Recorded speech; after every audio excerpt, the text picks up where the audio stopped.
Greetings, mortals. This is Danny from Cradle of Filth. Hello out there, this is Andy B. Frank of Brainstorm. Hey, this is Tim Ripper Owens. This is Stu Block from Eister. This is Martin from Asphyx. This is Devin Townsend, and you're listening to The Abyss. Okay, here we are at Radio Sarajevo. This is The Abyss show dedicated to metal, and we have one of the biggest characters in metal ever. We have Bruce Dickinson with us. Oh, how are you doing, Bruce? I'm all right. Good. Nice to be here. Yeah, well, it's an honor and a pleasure, and it's really great having you in Sarajevo. And of course, you don't really come here without any certain reason. So you are here on behalf of shooting a film, which is called Scream from East Sarajevo. Is that right? Yeah, we've been making it for 21 years. So we started 21 years ago, and this is the last bit. You know, I hope, before we finally actually get it out there. Yeah. Well, most of people don't even realize that 21 years ago you were here in Sarajevo and you played a gig for not just for troops that were stationed here during the war, but also for fans who were under the siege. Yeah, it was. Well, we didn't even realise that necessarily they were fans. It was just people who were here, And as it turned out, I think a lot of them were fans, but it wasn't one of those entertain the troops type moment. It was coming here to do something for people who were living here under the siege. I mean, there were people were being shot at, so we turned up. Yeah. Well, normally it's not a secret that some bands go into war zones, but it's always like a special mission under security, and they fly in, do their show, and fly out. Yeah. It's something that did not happen when you played here. No, it didn't. No, no. It's a long old story, which I think the movie will finally get around to telling. But we got abandoned by the UN in Split, and basically with the assistance of kind of unofficial assistance of some guys from the British military and an NGO, a non-governmental aid organisation called the Serious Road Trip, which was very cool bunch of people. We just chucked our kit in the back of a truck, and I say truck, I mean a flatbed truck, like a builder's truck, with just a canvas top, and drove into Sarajevo, over the top of Mount Igman, which at the time was just finishing up having a battle, and we had a few adventures, and we ended up doing just an amazing, life-changing show. Life-changing, I say that because I think it did change people's lives. It certainly did me and the rest of the guys in the band, It messed with my head for a long time, probably ultimately in a good way, I think. And I think it genuinely seems to have supported people's belief in the fact that somebody somewhere actually cares and that there was a future, for the place in the midst of all this, the carnage and the horror that was going on, which I think people have, because there's so much carnage and horror going on everywhere at the moment in the world. This is going to sound, I don't mean to sound callous or cruel, but people should not forget. You shouldn't celebrate these awful things. It's not something you celebrate, but it's something that you should remember. And Sarajevo, of course, was the start of one great war, and it's a strange and curious melting pot of a place, in which, East and West have always met and always had a bit of a tussle, but it comes into sharp relief now. It's in the view of what else is happening in the world, Yeah. I don't want to get involved in the politics of it, because I'm not a politician, and I'm certainly not going to get involved in the military bits of it, because I don't carry guns. But the only bit that I can do as a musician is say, look, it should be part of the solution in terms of offering people hope. Because we were talking about this the other night, of course, down the pub. But I mean, what's going on right now in the world is that it's, and certainly some elements of young people are getting overwhelmed by what is in effect a cult of of death. I mean, there's ISIL and all the rest of it. It's a death cult. They celebrate death, and they don't celebrate life. And I think if you could, take all these misguided young kids that go and, think it's cool to go and run around with suicide vests and everything else, if you could take them all and fast forward them 10 years till they're 30 years old, they would look back and go, wow, I was young, dumb and stupid. Because they appreciate how amazing life is then. In fact, if they made all soldiers 35 years old, you'd have a hell of a lot less wars. Yeah. Because nobody would be stupid enough to start one, But that's not credible and it's not possible, But so for the moment, all you can do is try to offer alternatives and say, look, there is a place that's better than, going and blowing yourself up, Yeah. Well, speaking of those terrorist attacks that also recently happened, and of course they targeted even a rock show, and there are also bands who cancel their tours in Europe after seeing what danger you could expose yourself to, and then you actually flew into a war zone, drove into a war zone, drove into it, and so even with the upcoming Iron Maiden tour, is there a concern security-wise, or is it just we're going to play no matter what? Personally, yeah, I'll play no matter what. I mean, your concern has to be actually for people who your current concern has to be really for people that don't have a choice in the matter. I mean, it was my choice, actually our choice collectively, because we all collectively said, yeah, we're all crazy enough to try and do this thing and drive into Sarajevo in the middle of a war and see if we can go and do a gig, and we not quite sure when we're going to come back. But those poor people that went for that concert in the Bataclan had no choice. They were completely innocent in every possible way. So, and of course, nobody knew that the place was going to get targeted. So you have to, unfortunately, there's a judgment call that people have got to make, and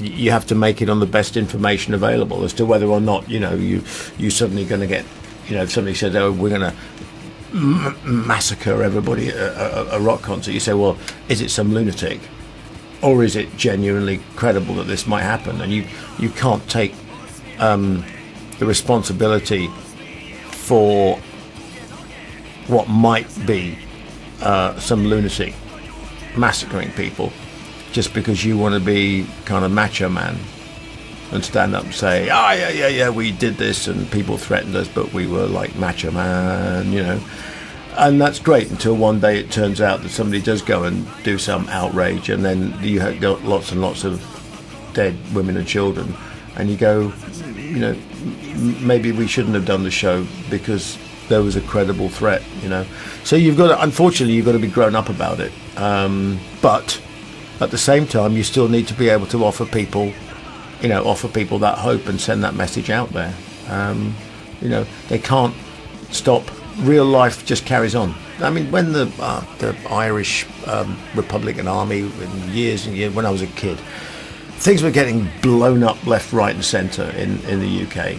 And there was one lot was blowing things up, and there was some horrendous things happened, and nothing stopped. People just got on with it and carried on. You don't stop. You don't back down from living your life. you know.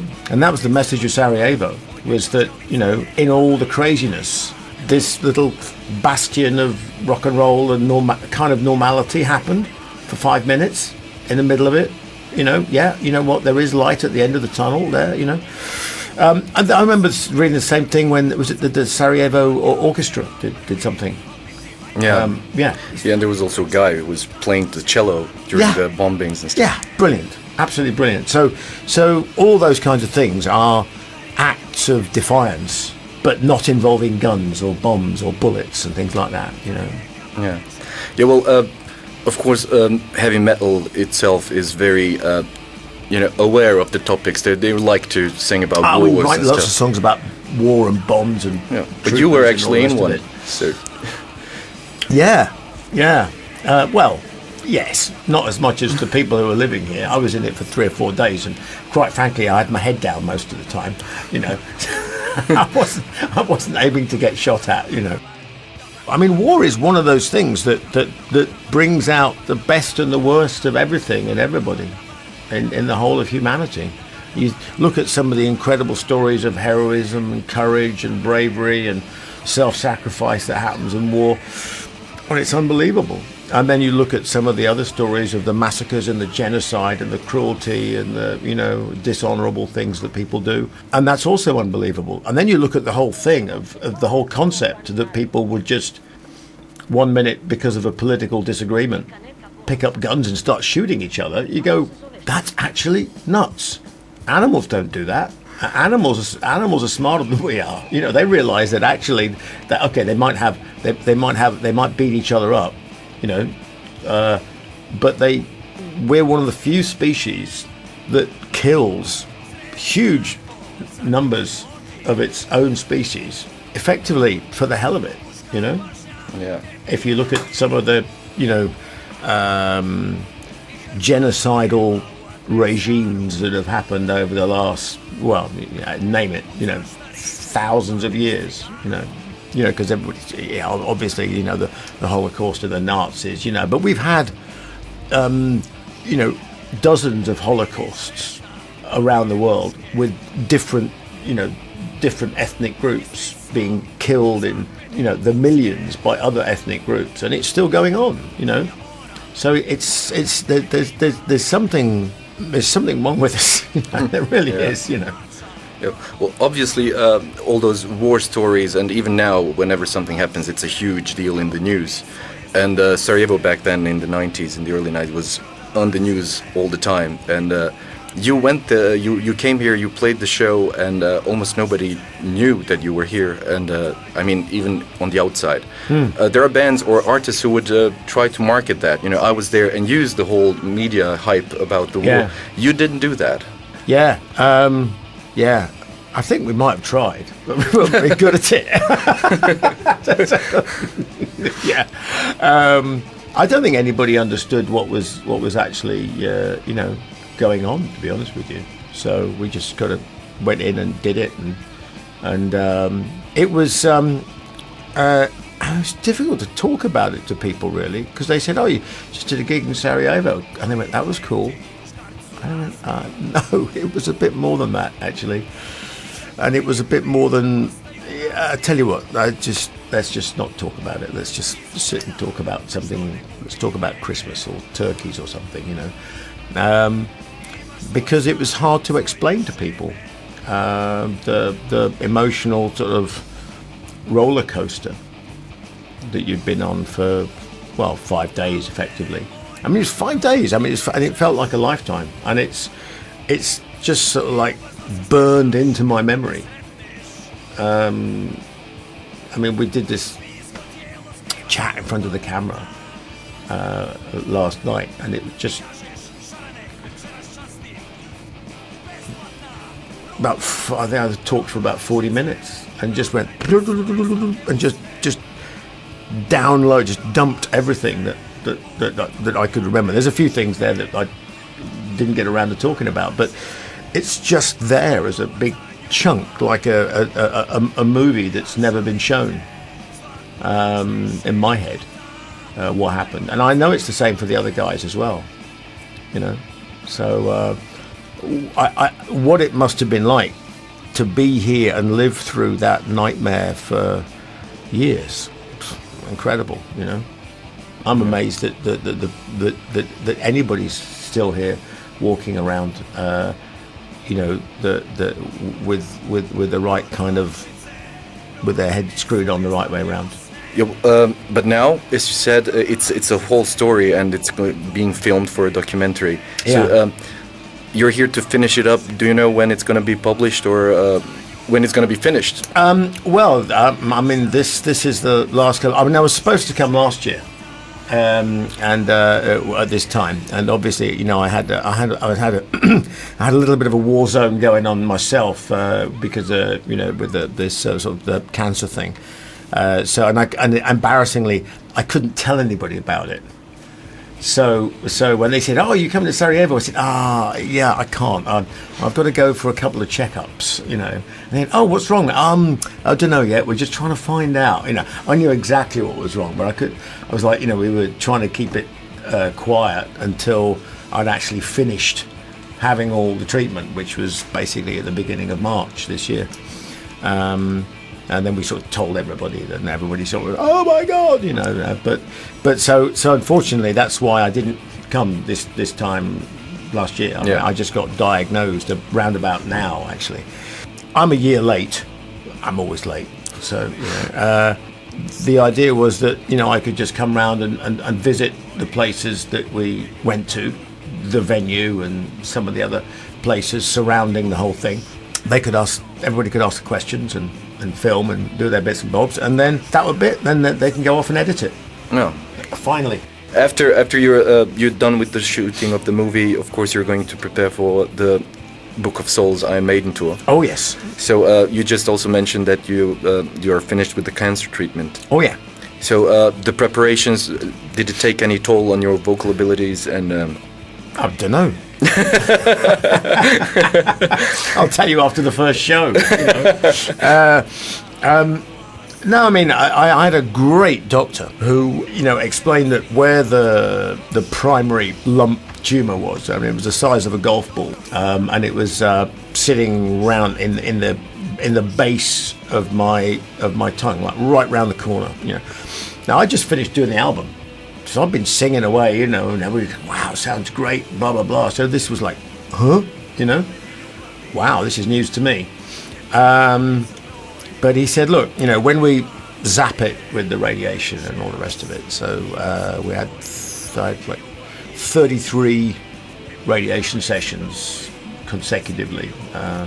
And then we had like chemotherapy at the same time as well. So it was a pretty. It was a nuclear option in terms of, you know, bombing it. You know, and he said, "Look, with all the new high tech radiation machines," he goes, "I can miss your larynx, which is not involved in any of this. I can completely miss it with the radiation, pretty much. So it shouldn't be affected," and you know, and it hasn't been. So that's great. And the only bit that is still a little bit is some of the muscles that just work the actual the bit that's the pharynx, which is the bit between your mouth and your larynx, effectively. Some of those muscles on, you know, just were a little bit weak to begin with. Either that was the radiation or the effect of, I mean, maybe just not singing for a year and a half or over a year nearly. So funnily enough, all the top notes use a different bit of the pharynx. So, you know, all the top notes, trooper, bum, bum, bum, bum, bum, yeah, no problem. Yeah, some of the lower notes, the note is no problem because that's generated by the larynx, but the control of certain vowels is sometimes, every now and again, you sort of get this other where you go, you know, it does this. But I've been doing a bit of singing in the kitchen and in the bath at home, you know, and it all gets better, you know. So talking is fine, all the top end is fine, the power is fine, it's all good. I've just got to get on with it. I've just got to do some singing. So I'm really looking forward to it. You know, I mean, we've got a whole month of rehearsals. which is a couple of weeks longer than normal. But so I want to give myself plenty of time to build it back up and get it back in shape, and it's going to be a blast. I'm really looking forward to it. Yeah.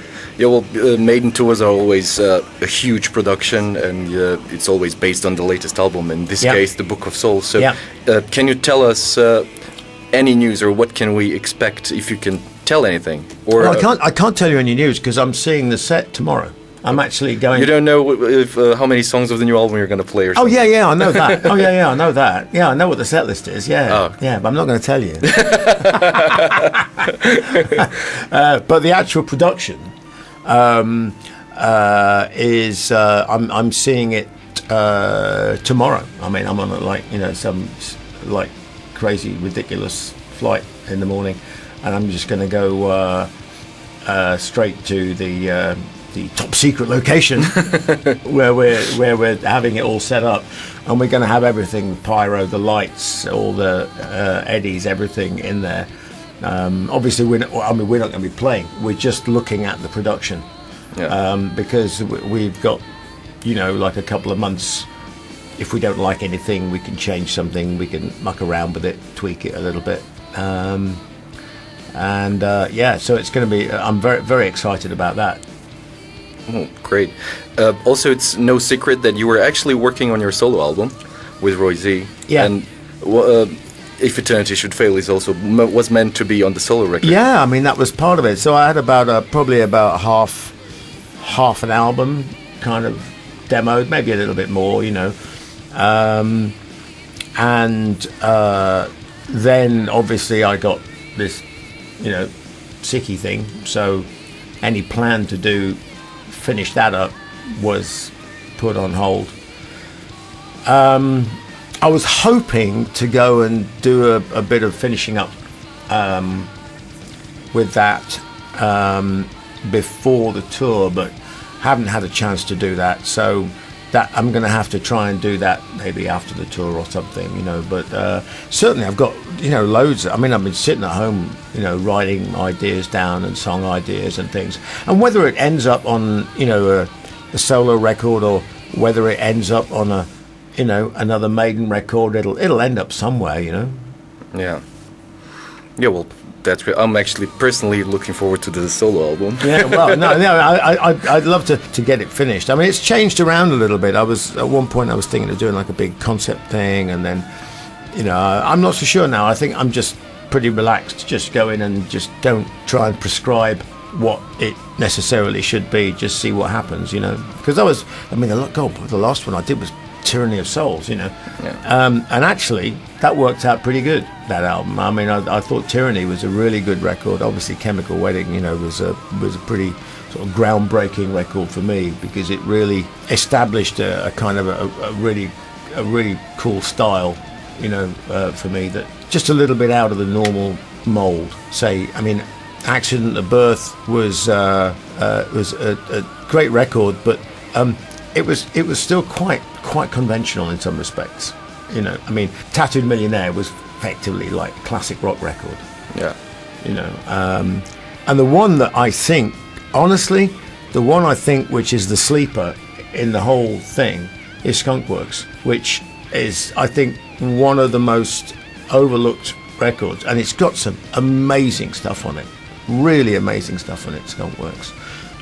So as people dig through the rubble, there's some real little gems on that record, including the song, including Inertia, which was directly written about, the Sarajevo experience. I mean, that's that song and that whole thing of just letting the past dictate the future is as valid whether it's Sarajevo or whether it's some bizarre extreme Islamic sect of one religion, or whether it's some bizarre Christian sect that then they all end up wearing pointy hats and burning crosses. That's it. So for us, they're just IS and the Ku Klux Klan, they should all get together in the field because they get on great. Yeah.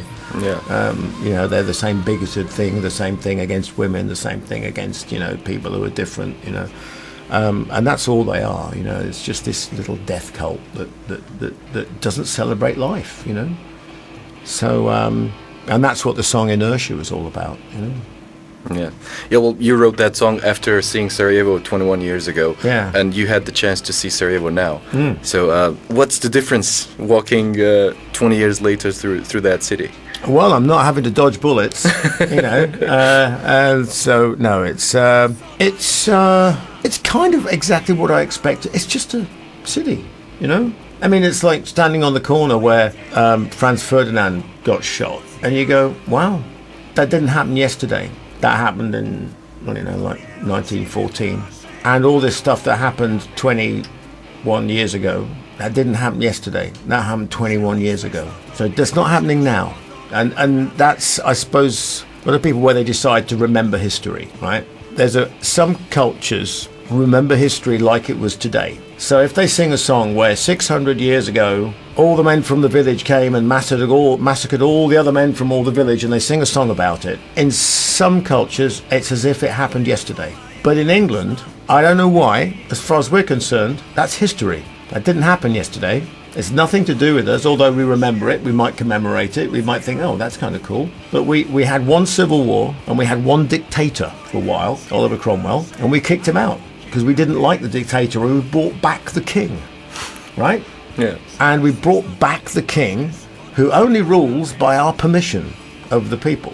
So that's our sort of thing. And our history is our history, and our history is it's a tradition, but it doesn't determine how we act and how we think about other people. And that's the key. That's what you've got to somehow change. I don't know how you do it, because some cultures it's hard to do that, because it's embedded in them that I must hate everybody who looks like that because they did this to us 600 years ago. And that's crazy.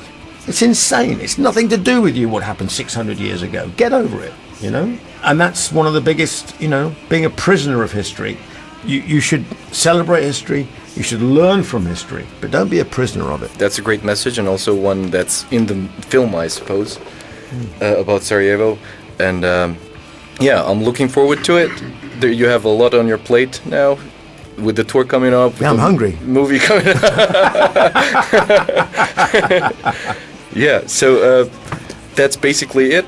We had Bruce Dickinson on the show. I really want to thank you for coming. Yeah, thanks very much. And yeah, looking forward to the projects that you're going to finish up soon.